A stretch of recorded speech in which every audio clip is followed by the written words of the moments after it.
우리 여러분, 하나님께서 우리에게 주신 것들이 참 많이 있는데 그 중에서 감정이라고 하는 것을 주셨습니다. 근데 그 감정 가운데 물론 여러 가지 기쁨과 슬픔과 이런 감정도 있습니다만, 특별히 외로움이라고 하는 그런 감정도 주셨죠.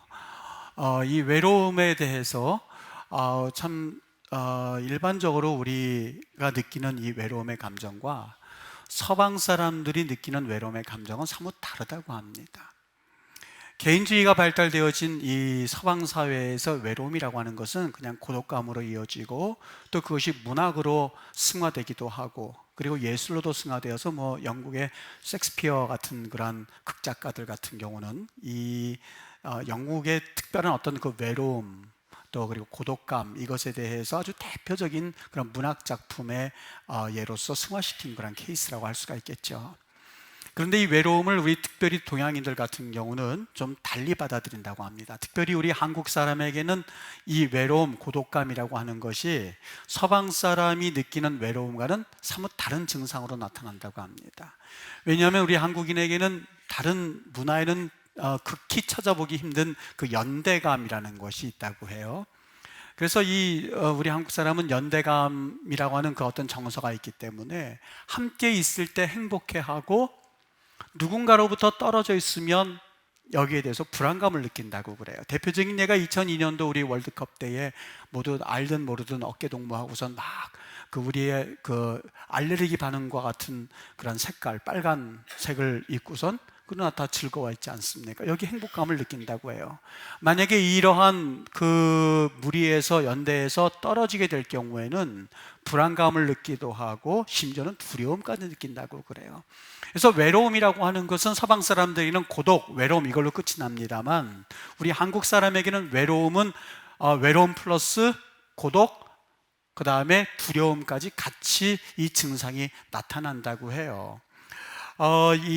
여러분, 이러다 보니까 우리에게는, 다른 민족에게는 그렇게 찾아보기 쉽지 않은 그런 증상이 하나 생겨나기 시작했는데, 정신과 의사들이 그 진단을 하기 전에 우리말로 하면 성경책과 같은 그러한 진단 그 책이 있습니다. 바로 DSM이라고 하는 그러한 의사 선생님, 정신과 의사들이 보는 아주 성경책과 같은 교과서인데요.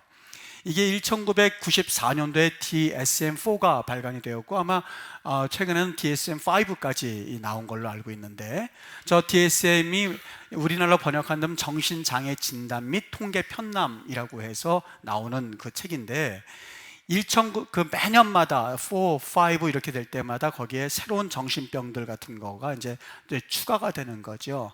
세월이 가면 갈수록 여기에 추가되는 병들이 더욱더 많아지는데, 특이한 점은 1994년도에 우리나라에서 발견된 병이 하나가 등장이 됐습니다. 네, 그 병명의 이름이 뭐냐면 HWABYUNG라고 하는 병이었었어요. 뭐죠? 네, 화병.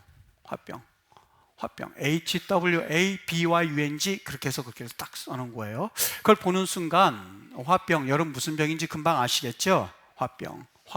그대로 번역하면 화병 이렇게 할 텐데요. 하여튼 화병 그렇게 됐는데, 이 화병을, 화니까 이 그러니까 anger라고 할 수가 있겠고요. 병이니까 anger disease 이렇게 말한다든지, 아니면 anger syndrome 이렇게 말할 수도 있는데, 그거를 그렇게 anger disease나 anger syndrome이라고 하지 않고 화병, HWABYUNG 그걸 그대로 써놓은 거예요. 그 이유가 뭐냐면, 다른 나라에서 다른 민족들에게는 그렇게 병이라고 할 수 있을 만큼의 증상으로 나타나지 않는 반면에, 이 대한민국 사람들에게는 그것이 하나의 병이 되어서 나타나는, 그것을 집어서 두드러지게 나타나고 전반적으로 나타나는 병을 이제는 등록을 시켜서 94년도에 등재가 된 병입니다. 여러분, 이 병이 왜 한국인에게만 두드러지는 걸까? 왜 이 화병이 왜 생기는 걸까? 하고 연구해 봤더니요, 이 질병은 우리나라 문화와 결코 무관하지 않다는 거예요. 그러니까 이 분을 내는 것이 덕스럽지 못하다고 여겨진 나머지, 이 감정 가운데 일부라고 할 수 있는 이 분노를 방치해 놓은 거예요.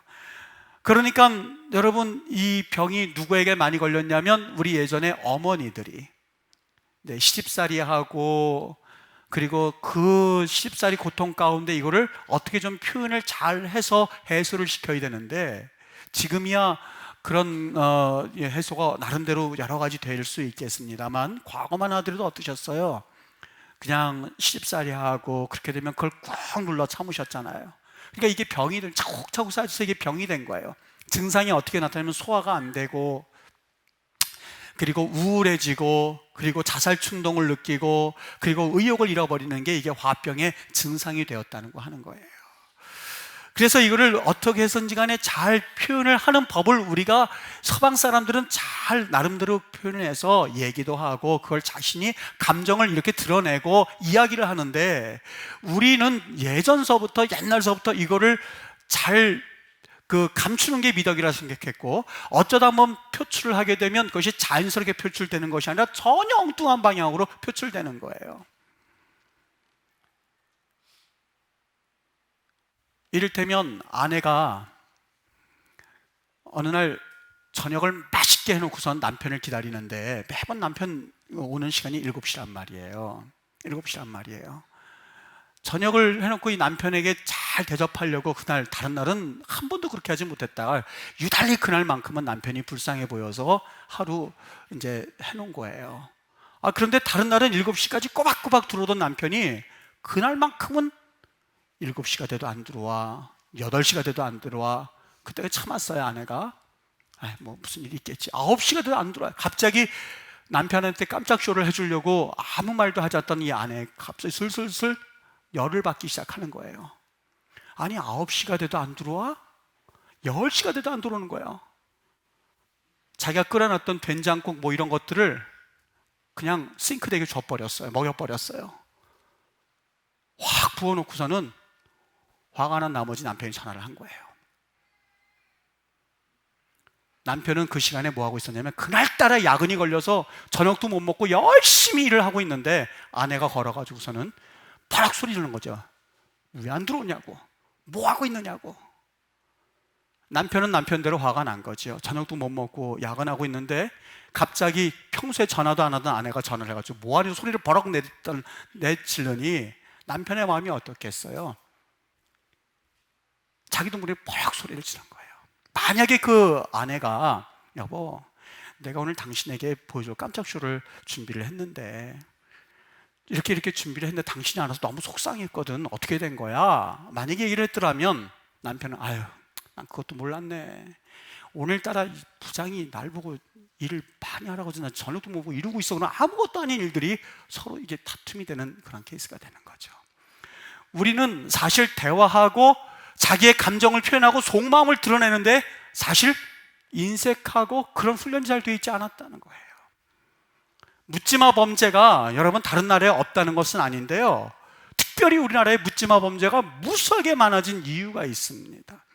작년에 울산에서 저 묻지마 범죄가 한번 일어났는데, 또 일어났는데 18살의 여대생이 아주 무참하게 31번의 칼에 휘둘려져서 죽은 사건이었었어요. 23살의 그 청년을 붙잡아서 너 이거 왜 이렇게 했냐? 그 얘 아냐? 했더니 전혀 모르는 아이예요.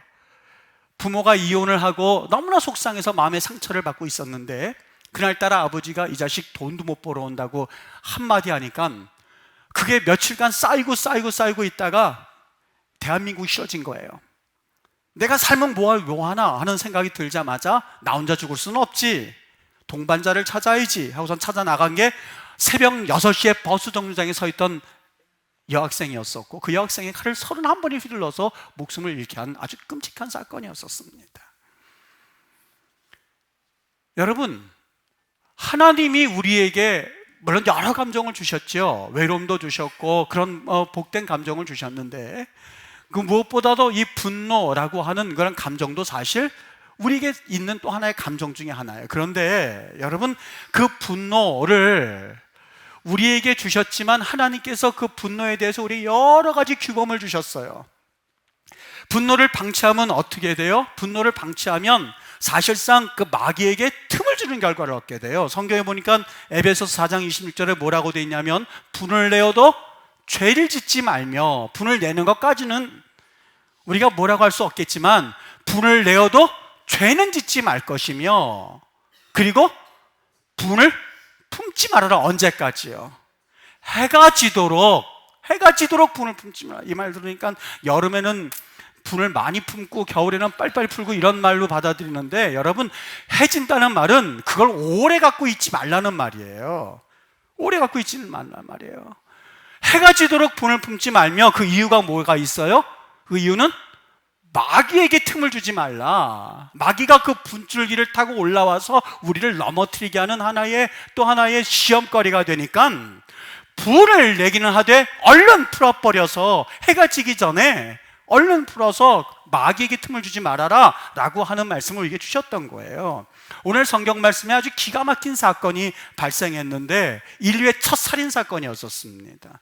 하나님께서 우리 인류를 창조하시고 그 자녀들 가인과 아벨을 허락해 주셔서 이 인류 최초의 가장 아름다운 형제들이 살았어야 하는 이 사건 가운데 형이 아우를 살해하는 끔찍한 범죄가 벌어집니다. 근데 그 원인이 어디 있었느냐? 아벨이 가인을 붙잡고 예를 들어서 멱살을 잡았다든지, 아니면 아벨이 가인을 향하여서 주먹으로 때렸다든지 먼저 해코지한 게 없었어요.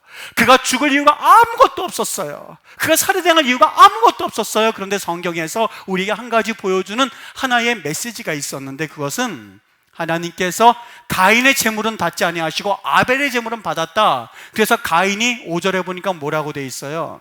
우리 한번 읽어볼게요. 5절에 다 같이 시작. 가인과 그의 재물은 받지 아니하신지라 가인이 몹시 분노하여서 안색이 변하여서 자기의 동생을 살해했었던 거예요.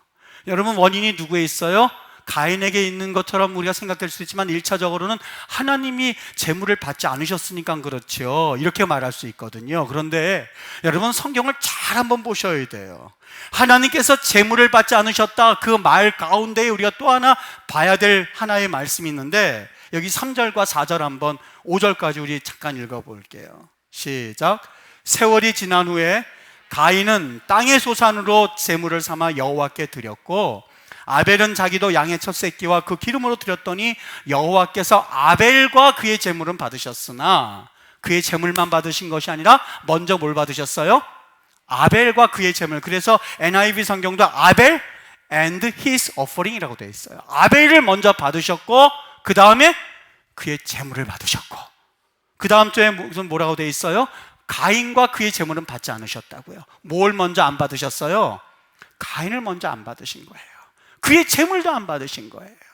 먼저 사람을 받으시고 재물도 받으셨고, 사람을 받지 않으시고 사람 재물도 받지 않으셨던 거예요.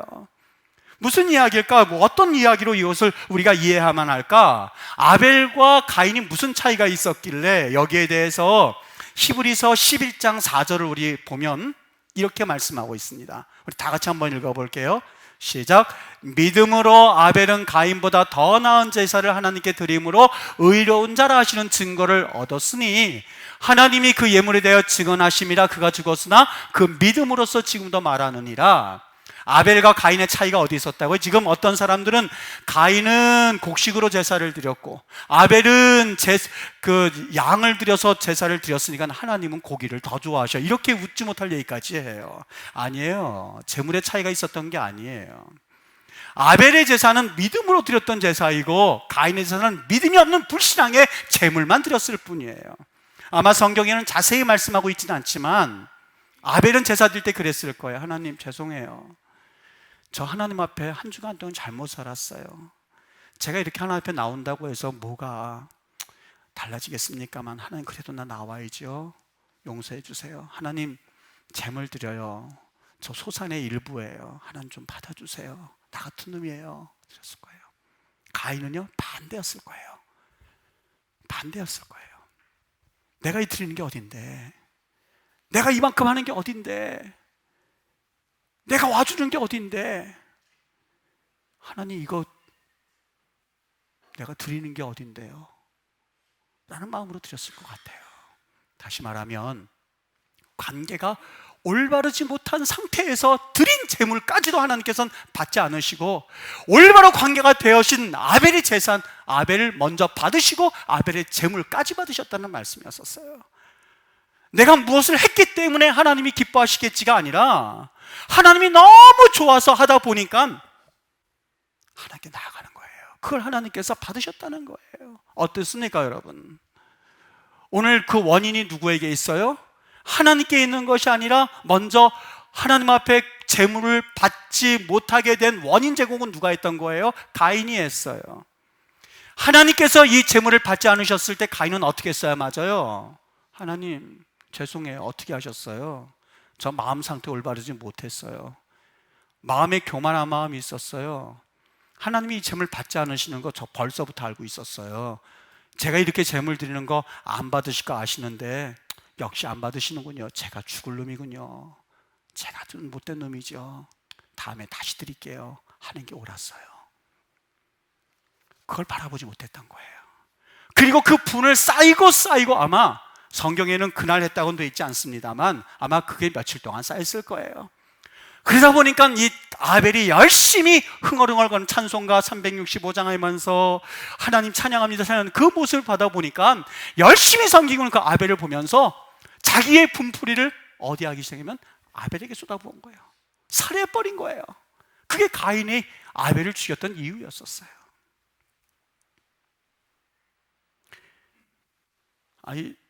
이번 주엔 제가 굉장히 힘들었던 한 주였었습니다. 너무너무 힘들었었어요.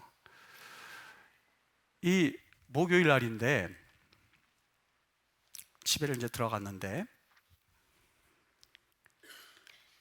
이 아이가 그러는 거예요. 뭘 풀고 있었나 봐요.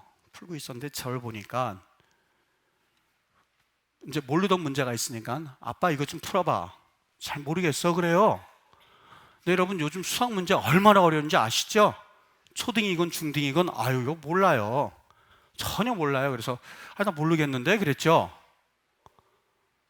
그랬더니 이 녀석이 뭐라고 그러냐면 아니 교수였다면서 그것도 몰라? 그러는 거예요 나한테.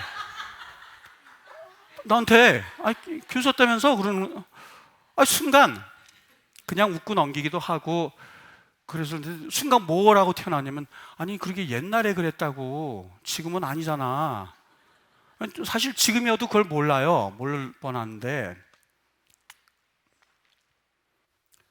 그러니까 갑자기 그거 다 전문가들만 서로 아는 거 전문 분야만 알지 그걸 수학을 어떻게 풀어? 그랬더니 펑 하고 웃는데 여기서 이게 끓기 시작한 거예요. 평소에는 별거 아니었었고 그랬을 텐데 막 부글부글 끓기 오르기 시작해가지고 이게 나와가지고 어떻게 반응을 했냐면 너 아빠한테 말버릇이 게 뭐야?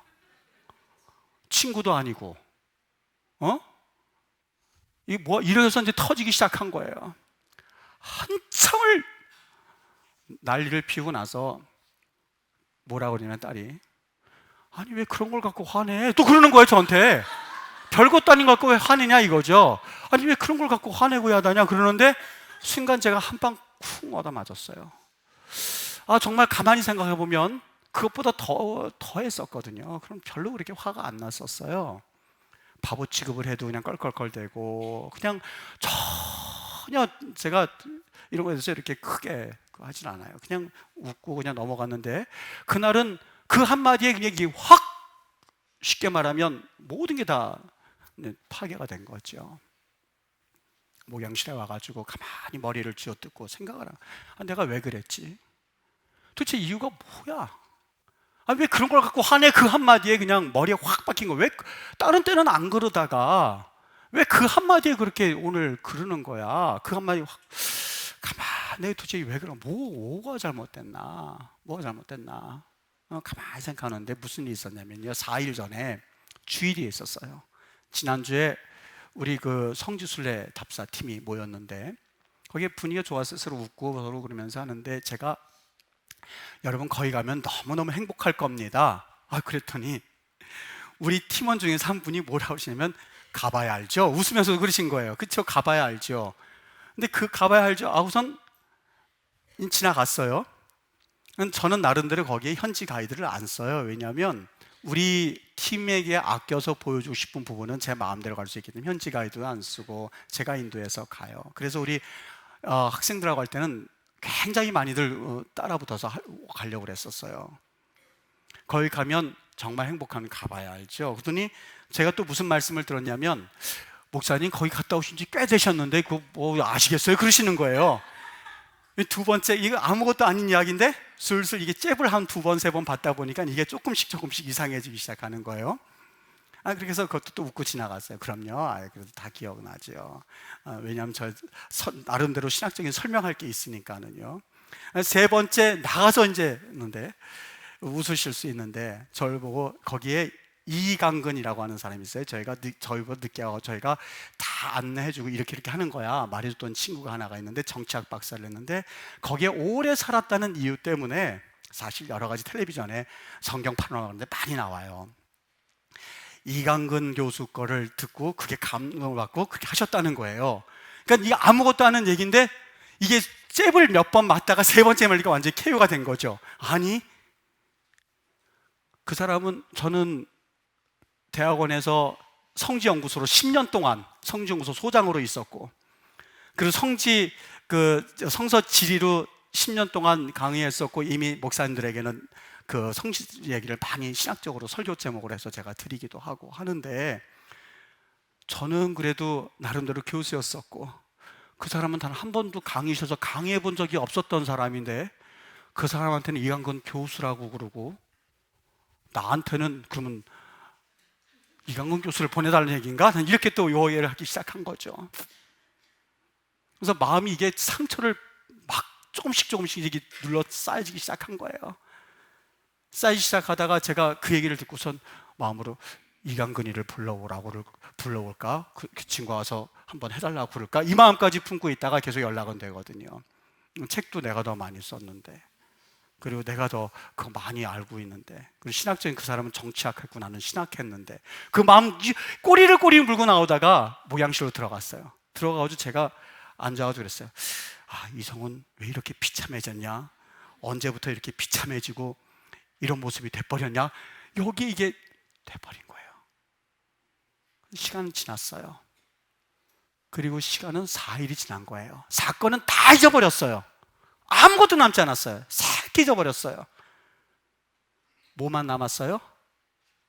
나 아무것도 아니야, 별거 아니야, 이것만 이게 남아있다가 집에 들어갔더니 딸이, 교수가 그것도 몰라? 그럼 이 말 한 말에 이게 모든 것 짬뽕이 돼서 터져버린 거예요.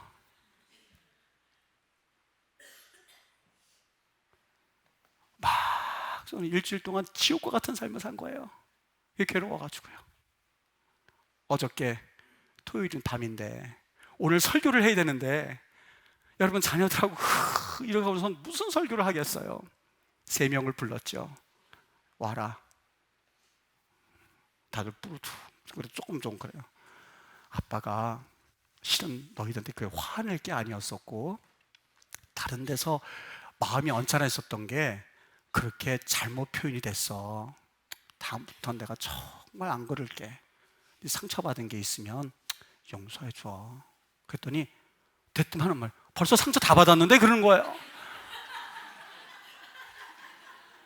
제가 할 말이 있어야죠. 손 부여잡고, 하나님 용서해 주세요. 알게 모르게 자녀들한테 상처 주고 그런 사람으로 살았습니다. 하나님 이 상처가 빨리 아물게 하시고 이 상처 하나님 보듬어 주세요. 잘못했습니다 하나님. 그렇게 딱 기도하고 나온 거예요. 여러분, 사실 우리가 분노를 표출할 때에 그 방법을 잘 몰라서 일반적으로 약자에게 표출을 합니다만, 굳이 약자가 아니어도 상관없는 사람에게 표출될 때가 많습니다. 일반적으로 우리 그렇게 표출하는 경우 있죠. 저 사람은 주는 것 없이 미워 죽겠어 하는 사람이 있어요, 없어요? 있어요. 근데 사실 따지고 보면 주는 거 없이 미운 게 아니라 이미 그 사람은 다른 사람에게 상처를 받고 거기에 대해서 그 상처가 아직도 아물지 않은 상태에서 어떤 사람의 모습을 보았을 때에 그 사람이 연상이 되어서 그 사람이 미워지기 시작하는 거예요. 그리고 그 사람을 죽이기 시작하는 거예요. 여러분 어때요? 정말 주는 거 없어서 미운 것이 아니라 그 원인은 누구에게 있어요? 지금 그 다른 데서 상처를 받고 온 나에게 있었던 거예요. 그래서 우리 흔히 한강에서 뺨 맞고 어디에서 분풀이 한다고 그러지 않습니까? 그리고 상대방을 괴롭히기 시작하는 거예요. 어느 집사님 미워 죽겠거든, 아무것도 아닌데도 미워 죽겠거든, 그 사람이 본인이 상처를 받고 그것을 회복하지 못한 상태에 있는 거예요. 만약에 저를 이 시간에도 혹시 미워하는 분이 혹 있다면, 여러분 혹시 내게 있어 원은 아닌가 한번 살펴봐야 되지 않을까요? 남편이 미워 죽겠다고 했었을 때에 다른 남편들이 행하는 그 모습들을, 상처를 보면서 내 남편도 똑같이 행동하는 거 보고 혹시 내 남편도 라고 하는 것으로 여러분이 상처를 주고받는 것은 아니라는 거죠. 여러분, 우리가 쓴 뿌리로 인해서 사람을 미워하기 시작하는데, 아벨은 하나님 앞에 서 있는 것을, 그 광경을 보면서부터 자신이 하나님으로부터 거절받은 것을 기억하지 못한 채 화풀이 대상을 아벨에게 쏟음으로써 그를 살해하게 한 동기가 되었던 것처럼, 여러분, 분노라고 하는 것은 일반적인 우리의 감정이긴 하지만 그 감정이 정말 자라서 죄를 범하는 데까지 이르지 않도록 정말 그리스도로 사실 수 있으셔야만 해요. 이번 주에 여러분 참 많은 아주 암울한 얘기를 들으셨죠? 중학교 여학생이 엄청난 폭력을 당해가지고 있는 것을 다들 부들부들 떨었습니다. 아마 자녀를 키운 부모님이라면 이거 그냥 둬선 절대 안 돼라고 하면서 아주 열불을 통해서 얘기했을 거예요. 청와대에 청소년 그 폐지법을 25만 명이 이미 사인을 했다고 합니다. 저도 사인 기회만 되면 하고 싶어요. 그런데 중요한 것이 하나가 있습니다. 물론 겉모습에 그 자녀들을 야단치고 그녀를 감옥에 보내고 그들을 심판해야 되는 것은 맞습니다만, 어느 정도 일리가 됩니다만, 한 가지 가장 중요한 거예요. 그 원인이 도대체 어디에 있는가? 하나님 앞에서 가인을 받지 않으시고 제물도 받지 아니하셨던, 내게 원인이 있는 것을 알지 못한 채 아벨을 죽이는 그 광경을 보면서 오늘 그리스도인이라고 한 우리에게 있어서 그런 모습은 없겠는가? 폭력을 이미 보여주었고 음란한 것들을 다 그들에게 쏟아 부어주었고 전혀 책임도 없이 살았던 우리의 영적인 더러운 모습을 가지고 있었던 우리들이 과연 그들에게 대하여서 아벨을 죽인다고 해서 과연 문제가 해결될까라고 하는 생각이 들기 시작했던 거예요. 여러분, 링컨 대통령에게 스탠턴이라고 하는 정적이 하나 있었어요. 이게 아주 엄청난 정적이었었어요. 인신공격을 서슴지 않고 했었던 사람인데, 이 사람이 링컨 대통령을 보면서, 여러분, 사람들한테 그런 거예요. 여러분, 우리 오랑우탄 보러, 고릴라 보러 아프리카 안 가도 됩니다. 왜냐하면 링컨 대통령이 이게 많았었거든요. 안 가도 됩니다. 스프링필드에 가면 됩니다. 스프링필드가 링컨 대통령 고향이었었거든요. 거기에 가면 이 털 복숭복숭한 이 고릴라를 볼 수, 인신공격을 막 서시면 이거 상처가 돼야 안 돼요. 굉장히 됐었죠. 대통령 되기만 해봐라, 가만 안 두겠다는 마음이 왜 없었겠어요. 대통령이 됐어요. 그리고 국방부 장관을 임명을 해야 되는데, 국방부 장관을 누구를 임명했냐면 바로 이 스탠턴, 자기의 정적을 임명했던 거예요. 많은 참모들이 반대했어요. 지금 왜 그러시냐고, 정신이 있냐고 없냐고, 저 사람이 당신에게 어떤 인신공격을 했는지 아시느냐고. 안다고. 그런데 링컨 대통령이 참 멋있어요. 내가 저 사람을 씀으로 인해서 나의 정적 한 명이 없어진다고 썼어요. 그의 소망대로 정말 그 스탠턴이 국방부 장관 역할을 너무너무 잘했어요. 그리고 링컨 대통령이 암살당했을 때에 그의 피를 닦아주면서 그 흉부를 압박해가면서 눈물을 흘렸던 사람인데 누군지 아십니까? 스탠턴이에요. 그리고 말했어요. 링컨의 사랑은 사람을 변화시키는 힘이 있는데 인류의 가장 위대한 사랑의 사람을 나는 잃어버렸다고, 가장 위대한 친구를 한 명 잃어버렸다고 통곡을 했던 사람이 스탠턴이었었어요. 저는 이 링컨의 기도하는 백악관 이 책을 보면서 잠깐 느낀 것이 하나가 있었습니다. 물론 그런 여러 가지 그의 심성, 그의 내면이 탁월하다, 이거 얘기를 하려고 하는 것이 아니라요, 그러한 자기의 분노를 끝까지 해가 지기까지 풀어버리고 자기의 정적을 자기의 우군으로 삼았던 그 링컨 대통령을 보면서 그가 그 일을 하기까지 얼마나 기도했겠는가. 하나님 도와주세요. 내가 분노를 품 때에 해가 지도록 품지 않게 하시고, 이것이 죄악이 되지 않게 하시고, 이것이 죄악으로 남지 않게 해주세요. 마귀가 틈타지 않게 해주세요. 얼마나 기도했으면 스탠턴을 자기의 우군으로 삼고 하나님 앞에서 그 일을 했겠습니까? 여러분, 우리 영적 존재입니다. 하나님께서 우리에게 원래 태초에서부터 우리에게 부어주신 하나님의 영이 있어요. 호흡을 있어요.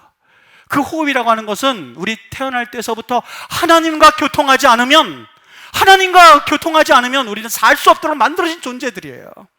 하나님 앞에 나가지 못한 채 재물만 드린다든지 하나님 앞에 나가지 않은 채 우리가 일상에 잘 될 거라고 하는 그런 착각은 벗어나야만 해요. 이 사회가 왜 이렇게 됐을까? 제가 목사가 되어서 이 말을 하는 것이 아니라, 제가 목회자로서 이 말을 하는 것이 아니라, 우리 인류는 처음부터 애시당초 하나님을 바라보게끔 돼 있고 하나님 앞에 엎드려야만 되는 그런 사람으로 만들어졌어요. 이게 해결이 되지 않으니까 다른 사람에게 칼을 들이대고 다른 이들에게 잘못을 들이대고 다른 이들에게 잘못을 들춰냄으로써 마치 나는 의로운 양 살아가는 그러한 모습들이 우리의 본 모습이라고 하는 거예요. 여러분, 언제까지 비판하면서, 언제까지 부정적으로 살면서 이 나라와 이 사회를 바꿀 수 있다고 생각하십니까? 아니요. 정말 이 나라를 위해서 살아가기를 원한다면 그 시간에 가서 기도할 수 있어야 돼요. 그 시간에 엎드릴 수 있어야 돼요. 아무도 없는 골방에 들어가서 하나님 앞에 기도하면, 하나님, 이 나라 지켜주세요. 하나님 교회 지켜주세요. 하나님 목사님 지켜주세요. 하나님 장로님 지켜주세요. 기도하는 사람. 그래서 하나님과 아름다운 영적 관계로 인하여서 나를 먼저 받으시고 나의 재물을 받으시는 그 은혜를 경험할 수 있어야 돼요. 목사님이니까요? 아니요. 성경 말씀이세요. 성경에서 우리에게 가르쳐주는 말씀이세요. The Bible says that, 성경이 말씀하시기를, 그거를 우리는 들으실 수 있으셔야만 해요. 성경에서 하시는 그 말씀, 그걸 믿으니까 우리 그 교인 된 거 아니겠습니까? 성경 말씀하시기를. 아벨은 받으시고 가인은 받지 않으셨던 첫 번째 이유로 인하여서 살인 사건이 일어났었던 하나의 엄청난 기가 막힌 사건이 생겨나게 된 거죠. 한 주간 살아갈 때 여러분, 우리 입술로 인해서 타인 죽이고 나는 괜찮은데 다른 사람이 문제라고 했었던 우리의 모습들을 다시 한번 돌이켜서, 하나님, 나를 받지 않으셨군요, 이런 고백을 할 때 비로소 우리는 진정한 하나님의 사람들로 세워질 수 있으라 생각되어집니다. 이런 귀한 은혜가, 또 하나님 앞에 이렇게 세워지는 은혜가, 이것을 깨닫고 우리 대한민국 기독교인들이 세워지는 은혜가, 그래서 진정 하나님의 나라를 경험할 수 있는 그런 거룩한 역사가 있게 되기를 예수님의 이름으로 축복합니다. 기도하겠습니다.